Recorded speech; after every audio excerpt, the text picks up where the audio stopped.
Ghostbusters, 98.7 WFGR. Yeah, we can get away playing that, can't we? It's kind of funky, isn't it? Dave's enjoying his, an A&W 10. Yeah. Because he's trendy like that. What do you got as far as traffic goes? Well, northbound 131, south of 84th Street. Two-car accident there. That's going to cause some Gawkers delays on the southbound side. You'll see backups northbound, though, obviously, as well. East and westbound I-96, the Ford north and southbound 131. Moderate to heavy. We should be clear of that earlier accident. Westbound M6 just east of 131. That was partially blocking. Also 44th and Ivan Rast. Look out for a two-car crash there, slowing things down as well. That's traffic on 98.7 WFGR. All right, so the name Wayne Thomas should stand out. Yes. For a multitude of reasons. Number one, he's a huge fan of the station. Number two, he picks Lions scores a hell of a lot better than you do and has been known to pick the Lions score multiple times in a season. That is impressive. Unlike it is you. extremely difficult to pick the exact score. But he can do it. That's impressive, Wayne. And Wayne is also a local ghost hunter. No, wait, are you a ghost hunter or a ghost buster?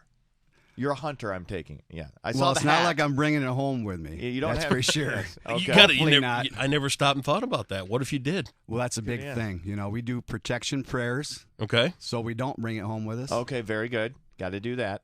Dave, reach over there and turn the lights off. We should have the lights. No, I don't. Turn the That's lights gonna off over spook- there. No, it's going to be spooky. Turn the switch it'll off. Be spooky. Leave the if ones I do it, it'll be spooky. All right, I'll turn the fine. lights You off. do Wayne, it. tell us about your organization, West Michigan Ghost Hunters. Well, we're actually Taunting Whispers Paranormal. And they've been around for about 6 years. I've been with them for the last 2 years. Feels creepy now, doesn't it, with Yeah, the a lights little out? bit, yes. Yeah, I thought so. Yeah, hopefully nothing's attached to any of my equipment I brought with me today. I didn't think about that. Are we going to have an exorcism in here? I'm going to freak out.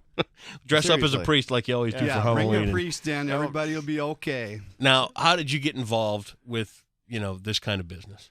Well, my grandfather was a ghost hunter. Really? So, most kids at 5 years old are reassured that there's no such thing as ghosts. And you were the I other was way. told the opposite. Do you believe, in all honesty, that there are ghosts and spirits and things like that among us? Oh, without a doubt. Really? And what leads you to that thought other than the ghost hunting? I mean, was it the mindset that was given to you by your grandfather? Was it personal experience? Is it religious? What do you think? Well, it's a little bit of a combination. Okay. When my grandfather told me his stories, he dug up bones. Really? So, I mean, Like actual bones of actual human remains. 3 different times, the actual bones of human remains. And these were at places he was like ghost hunting? Well, the first time he saw a ghost, they found money from a neighbor who had buried money out in their yard. Okay. And he was just a kid then. But then he lived up in White Cloud on the farm, and they heard rappings at night, tappings on the door, and one night the ghost materialized, and he followed it out to Potato Bin, and they found a dead body down. He figured it was a migrant worker had been killed, murdered. Oh. So they took the body, buried it, said a few words over it, and that was the last of the hauntings there. But the word got around. Now you do a lot of work in and around Grand Rapids. Are there hot spots in Grand Rapids that are allegedly haunted? Right. There's Grand Rapids is hot. All right, let's talk about it. Well, our highest profile case would have been last year when we went into Ritz County, and that was the Mina Decker story. Okay. The Ritz Coney, you mean? Was it? Yeah, Ritz Coney. Ritz Coney. I thought you said Ritz Coney. Right downtown over here on Ionia Avenue, right? Right Okay, down yeah. the street here. Okay. And they let us in there, and we usually get EVPs. We get EVP is electronic voice phenomena. Okay. On our digital recorders, and if we're lucky, we get video evidence, but that's rare. Yeah. But in there, the whole story was Mina Decker it's one of the oldest unsolved homicides in Michigan. Okay. And when did this take place? Well, she was bludgeoned to death in 1938, March 4th. So what we did is we went in on the anniversary of her boy. death. We were in there March 4th last year. Is it the whole building, or is it just the one the one floor that Ritz Coney's got? Well, we were in the basement because there had been apparitions forming in the basement. No kidding. Right, full form apparitions. And so we went in the basement. We actually had access to the 3rd floor, and that's where she was murdered, on the 3rd floor. We had access last Halloween to go up to the 3rd floor. We took people up there, and so the whole building's hot though. I mean, right next door is McFadden's. Yep. Yeah, I I've mean- been in there many times, usually under the influence of Yeah, few beverages. They're different But- kind of spirit. Yes. Okay. What? Way to add to the Well, I conversation. was just saying. Right next door is McFadden's. I've been there. Wow, Dave, that was some great interview right there. Talk about McFadden's. Yeah, What's I mean, going on Well, there? McFadden's, they don't want us in there, and I don't blame them. Most of your general managers don't want ghost hunters in their place. They're there to, put people in the seats, serve them spirits, different kind, and food. So they don't want us in there. They don't even want that reputation of being haunted. But other places are different. This year we got Greg Gilmore to From give the us, Bob. Yes. from Okay. the Bob. Good guy. That Greg, you're right. He gave us permission to go into any of his properties that were rumored to be haunted. So that took us off. That took us out to the Kirby House, Yep. Grand Haven. Mangiamo's, Okay. and then we ended up at Nick Fink's. That's Nick one of Fink's. the most haunted places in Grand Rapids. You're right kidding me, there. right? Nick Fink's. Nick in Fink's. That's the Comstock Park. place. Now, Right. what is it? Now, I don't know who Nick Fink's is. I Nick don't know Fink's what is a the- bar in Okay. Comstock Park, and it's been there forever. And what a lot of people don't know about Nick Fink's, in fact, if you go to the Public Museum of Grand Rapids, they've got some of Nick Fink's old bar in there. Okay. The really old one is still lodged in the museum here in town. But Nick Fink's, you got to keep in mind when Grand Rapids was growing and getting up there, Comstock Park was the middle of nowhere. Right. In fact, Comstock Park used to be like a beef yard, and it always smelled bad because they were out there butchering and all that other stuff. So back then, Nick Fink's not only was a bar, but up above it, the upstairs floor was a brothel. Really? Yeah, at Nick Fink's.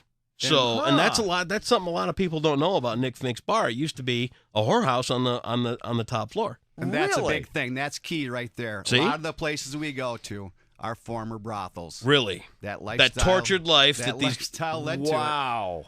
Right. So, I mean, I can't tell you how many times I've gone to a place and they said, yeah, we used to be a brothel, years ago. 1888, Nick Fink's was established. Yep. They used to pull up there in horse and buggy. Yeah, oh yeah. And you get into these old places, there's a lot of history anyway. What kind of stuff do you use when you go into one of these buildings? I mean, do you use Actually the brought voice? some of the stuff. Well, talk a little bit about yeah, some of well, the stuff. you're going to need a flashlight. Okay. You're going Alright. to need a digital voice recorder. Yep. And we use what we call a spirit box. It actually monitors radio waves. Really. And you can adjust the rate in forward or backwards. We use a lot of cameras, Yeah. full spectrum cameras. Your thermal cameras and all that kind of All- X-ray yep, cameras and your all that night kind of vision stuff. cameras.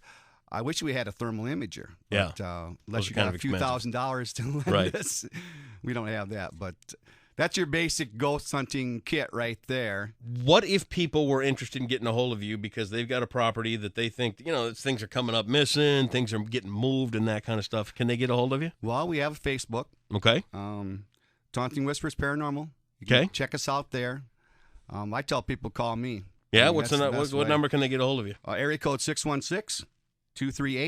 616-238-8132. All right. Now, if people are afraid of ghosts, what do you tell them? What is your advice to people that really think they're haunted? Well, one good way to get rid of a ghost is to scold it. Really? Right. Like, how do you scold a ghost? Exactly. Well, hopefully it's going to be a poltergeist and not some other demon that you're Okay. scolding. Because there are differences between, like, say, a poltergeist and a demon, obviously. Obviously, there's actually a couple basic different kinds of hauntings. Okay. There's your residual haunting, in which the ghost will not recognize you as being there. It's like a tape playing over and over and in a loop. Okay. And then there's your intelligent hauntings. That's the kind that we hope to find. And that's the kind where you ask them a question, they'll answer it. No kidding. Like, verbally. Like, you will hear the actual voice Right. of... It's rare. It's more apt to get it on your digital recorder, and then you go back or you get it on your spirit box, and then you have to slow it down. No Because kidding. they're at a different pitch. They're higher. Everything's faster, so you got to slow it down, and then you can understand what they're saying. Now, how many apparitions, actual ghosts, would you say you have actually seen? Well, I saw a ghost One. when I was a child. I Okay. saw a ghost of a dog. Really? Yes, but as far as ghost hunting, it's a rare thing where you actually see an apparition. out at Nick Finks, in our last investigation, we actually had video evidence. Unfortunately, I just learned this morning that it's lost in cyberspace somewhere. Man, that sucks. I got to tell you where to go. You should go out to the Bowtie Bar in Sparta. Put that on your list. I'll of make things a note to of that. do that, because I used to work there, and you know what? There are people that have died in the building over the years. It's been there since the 20s. It's old. It's really a neat neighborhood little place, watering hole. But I'm telling you, the years I worked in there, you can feel the presence. McKay Tower, downtown. You ever been there? Have you ever been there? Yes, my wife worked there for years. I worked there, and I worked there during the overnight because I was doing an overnight from like midnight until 7 a.m. and literally where I would be the only one in the building.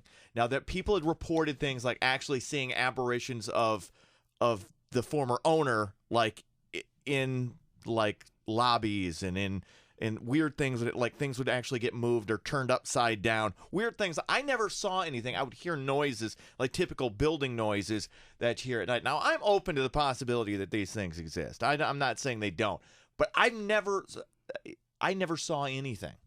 Well, why would that be the case? Yeah, some people see more ghosts. Clergymen see more ghosts, and adolescents see more ghosts than other people. But say someone that's in a state of mind that's excited, or something in their life has created a state of mind that might put them in that little more suggestible mindset. Our leader, he's sensitive. He picks up on things. He was actually scratched at one of our.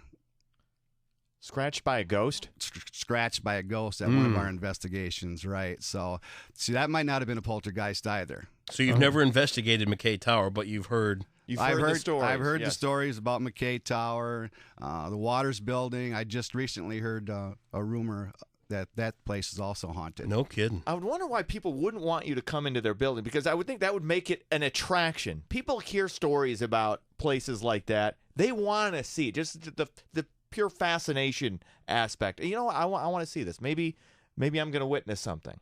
That's how I joined this team. Clifford Lake had an investigation. I saw it on Fox News. I went out there, met the team, liked what I saw. You're in. I'm in. Well, that's it. It wasn't that easy. I had to prove myself, but well, sounds like an exciting thing you're into here. Well, I'd like to invite people out to Nick Finks tomorrow night. Oh, you're going to be at Nick Finks tomorrow night? We're okay. going to do the reveal tomorrow night. Really? Okay. Costume party and reveal for the evidence that we got last year and this year both. And what time does that get underway at Nick Finks? Well, the 10:30 is going to be the reveal, but they're having the costume contest. It's all going to start about from 9 to 1. All right. Well, Wayne, we appreciate it. Give your number out again. If people don't, here's the guy giving out his own phone number, so don't call him and go boo or anything like that. No, but if you really got questions, and I'm telling you, I really want you to go to the Bowtie up in Sparta. Right. I'm definitely going to make a note of that. Make a note of that. This is what happens. You go one place and you get referred to another. Yeah. So give your number out again, Wayne. Area code 616 Yep. 238-8132. If you think you got a spook, give Wayne a call and he'll come and figure it out for you. A quick question.